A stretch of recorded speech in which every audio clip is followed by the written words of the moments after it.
कभी सोचा है तुम महान हो, तुम्हारी जिह्वा से निकला हर शब्द पवित्र है, मान बैठा था मैं। तुमने पढ़ रखी हैं ढेरों पुस्तकें, आता है दोहराना शब्दों को, बदलना अर्थों को। सहिष्णुता तुम्हारी पहचान है, वर्ण व्यवस्था को तुम कहते हो आदर्श। खुश हो जाते हो साम्यवाद की हार पर, जब टूटता है रूस तो तुम्हारा सीना 36 हो जाता है, क्योंकि मार्क्सवादियों ने छिनाल बना रखा है तुम्हारी संस्कृति को। हाँ सचमुच तुम सहिष्णु हो, हाँ सचमुच तुम सहिष्णु हो। जब दंगों में मारे जाते हैं अब्दुल और कासिम, कल्लू और बिरजू, तब तुम सत्यनारायण की कथा सुनते हुए भूल जाते हो अखबार पढ़ना। पूजते हो गांधी के हत्यारे को, तोड़ते हो इबादत गाह झुंड बनाकर। कभी सोचा है, कभी सोचा है गंदे नाले के किनारे बसे वर्ण व्यवस्था के मारे लोग इस तरह क्यों जीते हैं? तुम पराये क्यों लगते हो उन्हें? कभी सोचा है? गुड मॉर्निंग, नमस्कार, आदाब। ओम प्रकाश वाल्मीकि चिंतक हैं, विचारक हैं, लेखक हैं। उनकी यह कविता कभी सोचा है आज मैंने इसलिए पढ़ी क्योंकि आज का मुद्दा है हरियाणा कैडर के बहुत सीनियर 2001 बैच के आईपीएस अधिकारी द्वारा गत 7 अक्टूबर को आत्महत्या करना। और आप जानते हैं उन्होंने आत्महत्या क्यों की? उन्होंने आत्महत्या इसलिए की कि इतने बड़े पद में होने के बावजूद, एक पुलिस अधिकारी होने के बावजूद, उन्हें जातिगत अपमान को हर रोज सहना पड़ रहा था।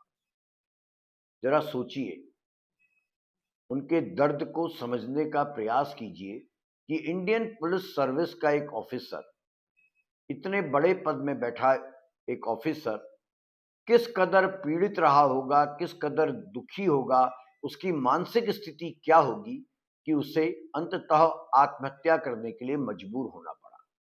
और उन्होंने अपनी आत्महत्या का कारण बताया है उनके ही साथी आईपीएस ऑफिसर्स को, हरियाणा में तैनात वरिष्ठ आईएएस अधिकारियों को, जिन्होंने कदम कदम पर इस ईमानदार पुलिस ऑफिसर को टारगेट किया सिर्फ इसलिए क्योंकि वो दलित समाज से आते हैं। दुर्भाग्य की बात यह है कि हमारे देश में ये पूरी तरह जाति और वर्ण व्यवस्था में के दलदल में धंसा हुआ मुल्क है। वहां बैठे लोग ये दर्द को समझने का, महसूसने का कोई प्रयास नहीं करते। कहा हो महात्मा गांधी ने कि अस्पृश्यता एक अभिशाप है, untouchability is a crime against God and man. पर राजघाट में सोए गांधी को याद कौन रखना चाहता है? ये दौर तो है नाथूराम गॉडसे को पूजने का, उन्हें देशभक्त बनाने का। जिस आईपीएस अधिकारी ने आत्महत्या करी वो चर्चा में आ गया, इसलिए चर्चा में आ गया क्योंकि वो आईपीएस, इंडियन पुलिस सर्विस के एक वरिष्ठ अधिकारी थे। आप सोचिए, दलित समाज से जुड़े लोग, ना जाने कितने लोग रोज इस अपमान को जीते हैं, इस अपमान का घूंट पीकर जीने को विवश है। आजादी से बहुत पहले भीमराव अंबेडकर ने, डॉक्टर भीमराव अंबेडकर ने, जिन्हें इस संविधान का रचयिता कहा जाता है, जो संविधान हमारे मौलिक अधिकारों की रक्षा करता है, हमको नाना प्रकार के अधिकार देता है, उस संविधान की ड्राफ्टिंग कमेटी के अध्यक्ष रहे डॉक्टर भीमराव अंबेडकर ने कितना अपमान और कितनी पीड़ा झेली होगी कि उन्होंने नो पियोन नो वाटर, चपरासी नहीं तो पानी नहीं जैसी अपनी आत्मकथा लिखी। और उस आत्मकथा में बताया कि किस प्रकार प्रतिदिन उनको और उनके जैसे अन्य दलित छात्रों को विद्यालय में अपमानित होना पड़ता था, प्यासा रहना पड़ता था, यदि स्वर्ण जाति का चपरासी वहां मौजूद ना हो जो उनको दूर से पानी पिलाया करता था, वो पानी का बर्तन नहीं छू सकते थे। सोचिए, डॉक्टर भीमराव अंबेडकर कितने पीड़ित रहे होंगे, उनका समाज कितना पीड़ित रहा होगा कि साइमन कमीशन के समक्ष जब वो पेश हुई तो उन्होंने मांग की कि हमारे समाज को हिंदू जाति से अलग करके रखा जाए, तभी हम समानता का अधिकार पा सकते हैं, बराबरी का स्थान पा सकते हैं। 7 अक्टूबर को जिस आईपीएस ऑफिसर ने 2001 बैच के आईपीएस ऑफिसर ने सुसाइड किया, आत्महत्या की, उनका नाम है श्री वाई पूरन कुमार। श्री वाई पूरन कुमार की पत्नी भी वरिष्ठ आईएएस ऑफिसर हैं, हरियाणा कैडर की हैं, अमनीत पी कुमार, जिन्होंने इस पूरे अपने पति की आत्महत्या के बाद पूरे सिस्टम पर क्वेश्चन मार्क लगाते हुए एफआईआर दर्ज करने की मांग की। और बैकफुट में आई हरियाणा सरकार और पूरा तंत्र मजबूर हो गया कि उन अधिकारियों जिनका नाम पूरन कुमार ने अपने सुसाइड नोट में, जिसको उन्होंने फाइनल नोट अंतिम पत्र का नाम दिया, उसमें जिन अधिकारियों का नाम उन्होंने लिखा जो उनका उत्पीड़न करते थे जाति के द्वेष के आधार पर, उन पर एफआईआर दर्ज करनी पड़ी है और हरियाणा के वर्तमान डीजीपी को और कई अधिकारियों को पद से हटाना पड़ा है। लेकिन इसका फायदा क्या है? एक ईमानदार अफसर को अपनी जान देनी पड़ी, तब जाकर सिस्टम थोड़ा बहुत जगा है।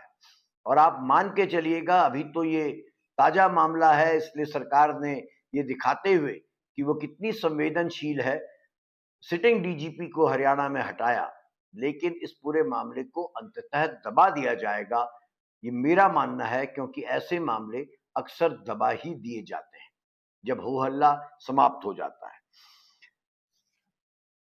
अपने 8 पन्ने के सुसाइड नोट में जो अमन कुमार जी ने लिखा उसको समझिए, पूरन कुमार जी ने लिखा। उन्होंने बताया कि 2020 में जब वो अंबाला में थे और एक मंदिर में गए तो उनको डिस्क्रिमिनेशन का शिकार होना पड़ा। एक आईपीएस ऑफिसर को डिस्क्रिमिनेशन का शिकार होना पड़ा। ये बात का वर्णन उन्होंने अपने इस 8 पेज के सुसाइड नोट में मेंशन किया है। बहुत सारी और बातें भी बताई हैं कि किस प्रकार कदम कदम पर हरियाणा के आईएएस और आईपीएस ऑफिसर्स के एक लॉबी ने उनको टारगेट किया। वो अपने सुसाइड नोट में लिख रहे हैं, this is clearly in continuation to the caste based discrimination, public humiliation, targeted mental harassment and atrocities by Shri Manoj Yadav, IPS 1988 batch, the then DGP Haryana, which started when I visited a temple in a police station in Ambala in the year 2020, which is a matter of record and is in notice of all concerned. The caste-based discrimination, mental harassment, public humiliation, and atrocities started by Sri Manoj Yadav, the then DGP, continues against me till date by other officers of Haryana cadre. वो बता रहे हैं कि कैसे हरियाणा के तत्कालीन DGP 2020 में जो डीजीपी थे श्री मनोज यादव, उनसे जब उन्होंने कंप्लेंट की कि एक मंदिर में प्रवेश करने पर उनको रोका गया, तब से लेकर सिस्टमेटिक तरीके से उनको टारगेट किया जा रहा है, जो 2025 तक जारी है। इसमें उन्होंने कई अधिकारियों के नाम लिए हैं, कई अधिकारियों को चिन्हित किया है। इनका एक और इनसे नाराजगी का कारण था वाई पूरन कुमार से कि इन्होंने एक प्रश्न उठाया। इन्होंने सिस्टम से पूछा कि हरियाणा में पुलिस स्टेशनों में 140 पुलिस स्टेशनों में मंदिर कैसे बने हुए हैं? हम धर्मनिरपेक्ष राष्ट्र हैं, हमारा संविधान कहता है कि हम पंथ निरपेक्ष हैं, लेकिन हमारे थानों में मंदिर बने हुए हैं। इस बात को इन आईजी महोदय ने, वाई पूरन कुमार ने चिन्हित किया, इसलिए भी ये स्वर्ण जाति के अफसरों की निगाहों में खटकने लगे। इन्होंने कई मुद्दे उठाए, जो सिस्टम में खामियां थी वो उठाए, लेकिन इनकी कोई सुनवाई नहीं। ये अपने सुसाइड नोट में एक और बात बड़ी इंपॉर्टेंट कहते हैं कि mischievous, anonymous and pseudo-anonymous complaints against me are being malafidely generated, floated and processed by above mentioned for months together to publicly humiliate and embarrass me and thereby damage my reputation. Supreme court की guidelines है, central vigilance commission की guidelines है कि किसी भी अधिकारी या कर्मचारी के खिलाफ या किसी भी व्यक्ति के खिलाफ यदि अनाम शिकायतें आती हैं, गुमनाम शिकायतें आती हैं, जिसमें शिकायतकर्ता को की पहचान नहीं हो सकती है, तो इन शिकायतों पर कोई कार्रवाई नहीं होनी चाहिए। लेकिन वाई पूरन कुमार के केस में ऐसी सब शिकायतों पर कार्रवाई करने का प्रयास हरियाणा के प्रशासनिक ढांचे ने किया। और मैं आपको बताना चाहता हूं कि मैं इस प्रकार की शिकायतों का खुद भुक्तभोगी हूं। मेरे खिलाफ लगातार एनोनिमस कंप्लेंट्स होती हैं। जो लोग हमारे समाचारों से पीड़ित रहे हैं, विशेषकर एक बहुत ही करप्ट ऑफिसर जिनकी कई संपत्तियां हमारे समाचार पत्र में खबरों के प्रकाशित होने बाद सरकार में जब्त कर ली गई और अंततः इस अधिकारी को केंद्र सरकार ने नौकरी से निकाल दिया। ये दिल्ली का एक अधिकारी है, इसका नाम है एवी प्रेमनाथ। इस व्यक्ति ने मेरे खिलाफ इतनी एनोनिमस कंप्लेंट्स की और हर कंप्लेंट में अलग अलग राज्यों की पुलिस मेरे पर जांच करने के लिए पहुंची। इसलिए मैं वाई पूरन कुमार जी के दर्द को समझ सकता हूं कि उनके खिलाफ होने वाली कंप्लेंट्स पर कार्रवाई नहीं होनी चाहिए थी, लेकिन सिस्टम ने उनको टारगेट किया और उन पर कार्रवाई की। अब आप देखिए, उन्होंने जो आत्महत्या की और जो अपना 8 पन्नों का नोट लिखा है जिसमें बहुत डिटेल में बताया है कि किस प्रकार छोटे छोटे मुद्दों पर उनको गाड़ी ना दिया जाना हो, उनको सरकारी बंगला अलॉट करने में भेदभाव करना हो, हर जगह उन्हें जाति आधारित अपमान सहना पड़ा, दलित होने की सजा उनको भुगतनी पड़ी। वाई पूरन कुमार ने अपने सुसाइड नोट में लिखा है कि उन्हें बार बार उनकी जाति के कारण इस पद के अयोग्य व्यक्ति कहा गया। उनके सहकर्मी उन्हें कमतर और अनुपयुक्त समझते रहे, जबकि उनका track record as a officer, as a IPS officer बेदाग रहा है। ये वही जातिगत मानसिकता है दोस्तों, जो हमारे मुल्क में हम दशकों से देखते आ रहे हैं, अनादिकाल से देखते आ रहे हैं। यहां तक कि हमारे दो पूर्व राष्ट्रपतियों को इस प्रकार की जाति आधारित भेदभाव का शिकार होना पड़ा। आपको याद होगा हैदराबाद विश्वविद्यालय के छात्र, और याद नहीं है तो होना चाहिए, रोहित वेमुला की, जिसे आत्महत्या के लिए मजबूर किया गया क्योंकि वो अनुसूचित जाति और जनजाति वर्ग से आते थे।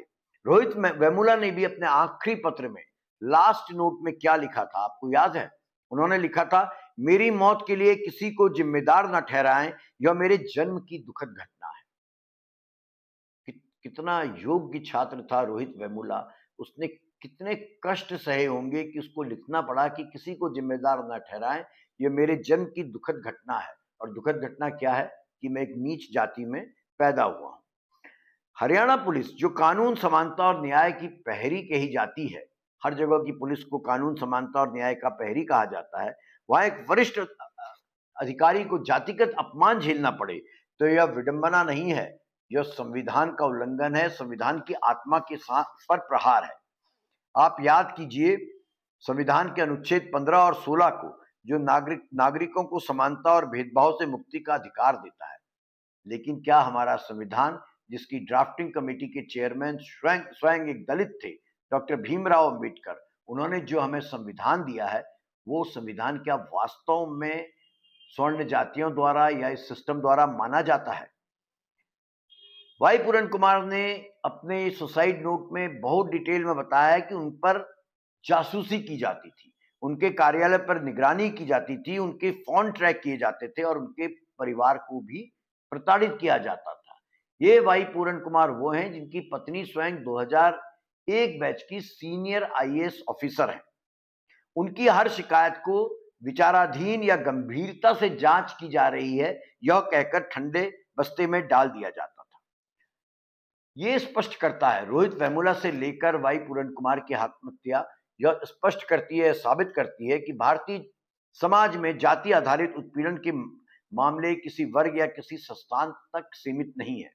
याद कीजिएगा डॉक्टर पायल तड़वी को, वो मेडिकल छात्रा जिससे उसके सीनियर्स ने इतना ज्यादा परेशान किया, इतनी उसकी रैगिंग की कि उसने आत्महत्या कर ली थी कुछ बरस पहले। ललित मेघवाल को याद कीजिए, राजस्थान के युवा पीएचडी के स्टूडेंट था, जिनको विश्वविद्यालय के प्रोफेसर कहते थे कि तुम जैसे लोग यहाँ के लिए नहीं बने हो, और वो व्यक्ति भी अंततः इसी जातिगत अपमान का शिकार हो गया।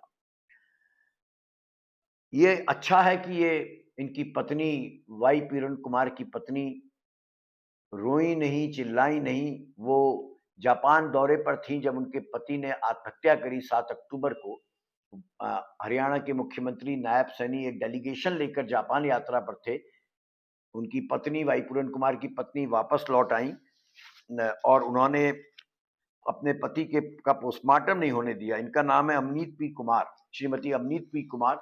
इन्होंने पोस्टमार्टम नहीं होने दिया अपने पति का और कहा कि पहले एफआईआर दर्ज हो, और पुलिस मजबूर होकर मीडिया में मामला उछलने के चलते, वरिष्ठ आईपीएस ऑफिसर का मामला होने के चलते एफआईआर दर्ज की गई है। अमनीत कुमार जी ने अपनी एफआईआर में हरियाणा राज्य के डीजीपी और अन्य वरिष्ठ अधिकारियों के खिलाफ निष्पक्ष जांच की मांग की है। उन्होंने कहा है कि इस पूरे प्रकरण की जांच स्वतंत्र एजेंसी जैसे सेंट्रल ब्यूरो ऑफ इन्वेस्टिगेशन अथवा नेशनल ह्यूमन राइट्स कमीशन, राष्ट्रीय मानवाधिकार आयोग से कराई जाए। अब इसमें कानूनी पक्ष समझिए। इसका कानूनी पक्ष यह है कि यह केवल अबेटमेंट टू सुसाइड नहीं है, आत्महत्या के लिए उकसाने का प्रकरण मात्र नहीं है, बल्कि संविधान के अनुच्छेद 21 आर्टिकल 21 जो हमें जीवन का अधिकार देता है, उसका सीधा उल्लंघन है। जब किसी व्यक्ति को जीने की गरिमा से वंचित कर दिया जाए तो सच तो यह है, इसको आत्महत्या नहीं कहा जाएगा, बल्कि इसको इंस्टीट्यूशनल मर्डर, संस्थागत मर्डर कहा जाएगा। यह घटना हमको मजबूर करती है, हमें मजबूर होना पड़ेगा यह सोचने पर कि हमारा समाज 21वीं शताब्दी में भी इतनी घटिया सोच के साथ चल रहा है। जाति के आधार पर आप मनुष्य के बीच में भेदभाव कर रहे हैं। और सोचिए, यदि ऐसा ही चलता रहा तो कब तक देश की आबादी का बड़ा हिस्सा, जिनको हम निचली जाति कहकर, दलित कहकर पुकारते हैं, वो कब तक सहेंगे। सोचिए वो दिन जिस दिन ये आक्रोशित हो जाएंगे और हथियार उठा लेंगे, विद्रोह में आएंगे, तो इन कथित स्वर्ण जातियों का क्या हश्र होगा। मैं अपनी बात समाप्त करता हूं अशोक भारती की एक कविता से। उनकी कविता का शीर्षक है नीच अछूत हरिजन ना होता। धरती को चीर कर सोना उगाने वाले, पत्थरों को तोड़कर सड़क बनाने वाले, काश तूने उन खोपड़ियों को तोड़ा होता, काश तूने उन खोपड़ियों को तोड़ा होता जो तेरी गुलामी का मकड़ जाल बुनती हैं। गांव दर गांव ढोर चराने वाले, तिलों को पेल कर तेल बनाने वाले, काश तूने उन तिलों को पेला होता जो तुझे तिल तिल गलाते हैं। जो सिर पर दुनिया का गुमूत उठाने वाले, बलशाली हाथों से झाड़ू ले कूड़ा हटाने वाले, काश तूने उस कूड़े को हटाया होता जो तेरी कौम को कूड़ा बनाते हैं। सदियों से गांव की पहरेदारी करने वाले, मरे ढोरों की खाल खींचने वाले, काश तूने उन मुर्दारों की खाल खींची होती जो तुझे मुर्दा बनाते हैं। चमड़े को गांठ कर जूता बनाने वाले, पत्थरों को गढ़कर भगवान बनाने वाले, काश तूने एक हथियार गढ़ा होता तो आज तू नीच अछूत हरिजन ना हो। धन्यवाद।